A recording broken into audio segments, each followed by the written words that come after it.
একটা কথা কই, কথাটা হলো কি, শহরে থাকলে গ্রামের অনেক কিছুই উপভোগ করতে পারি না। শহরে তো গ্রামে আইসি বেড়াইবার, মা ঘুমা শহরে যাই হোক দুই একটা মশায় কামড় দেয় টাপাস করে মারিলাই। এখন গ্রামের মধ্যে দাইয়া দি মন মশা, আরে বাবারে চোখকে দুনিয়া দেই না মশার লেগা। আমি অত কম যাওরা না, দিনও যেমন তেমন রাইতে ঘুমানোর আগে 4-5টা মশা মাইরা পরে ঘুমাই। এবার কন 4-5টা মশা মারলে কি আর হয় না? তাহলে কি লেগে 4-5টা মশা মারি?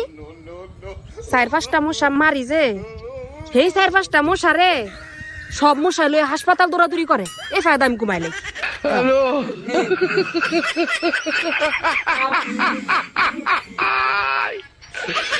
ওরা কেন